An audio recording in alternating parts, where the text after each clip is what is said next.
Hey guys, welcome back to the channel. Today what I'm going to talk about, and this is a response to the latest episode of Table Talk by Rodney Smith on What You Played. This is my response to what he has to say.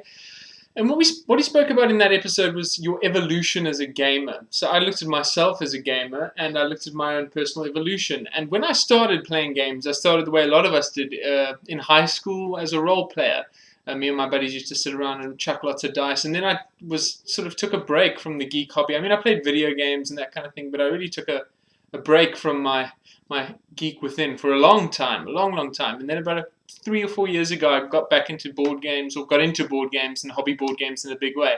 And when I started, I was into like the real Ameritrashy stuff, you know, lots of, and I know a lot of people don't like that term, so if you want to say highly thematic, or the kind of games that Fantasy Flight sort of make a lot of, that was what I was into, you know, things like Last Night on Earth and Arkham Horror, and I still have a lot of that stuff on my shelf here, and the top shelf is all my Ameritrash stuff. So if I just take a look at it, I've got Last Night on Earth and Mansions of Madness and Arkham Horror and A Touch of Evil, lots of that kind of stuff. And while I still enjoy those games, I still like them a lot, how I've evolved, I think, as a gamer is I've started moving much more towards the other side of the spectrum in terms of what I prefer to play, and that is obviously the Euro style games. And it all started with this one game.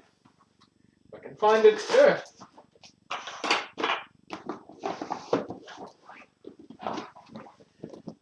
Agricola by Uwe Rosenberg. This is the first sort of big Euro game I ever bought, and it's kind of changed my gaming life in a lot of ways because it opened my eyes to what a Euro was. And while I still enjoy Ameritrash games. One of my favorite games is still Twilight Imperium 3rd Edition. I love that game.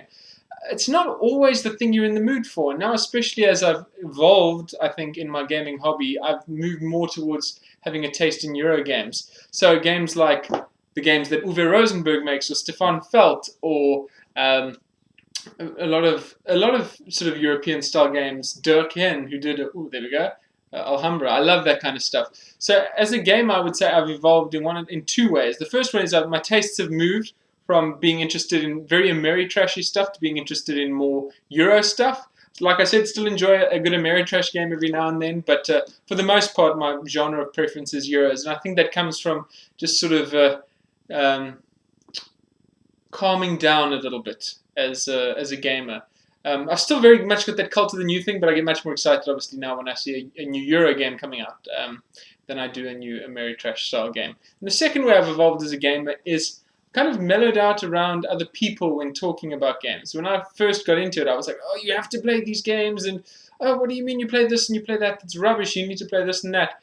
And as I've evolved, I've kind of just developed the pattern of thinking of saying, you know what, as long as people are playing games, I don't actually care what games they're playing. Sure, I'll introduce people to games and that sort of thing, but what I've learned through this evolution is that everyone has got very, very, very different tastes, and it's a very diverse hobby. So as long as people are playing games, I'm happy, and I'll be willing to sit down for anything, but my own personal tastes, as I said, have evolved. So I look forward to hearing what you guys have to say about how you've evolved, and I'm looking forward to seeing Table Talk back. So thank you very much. Take care. Bye-bye.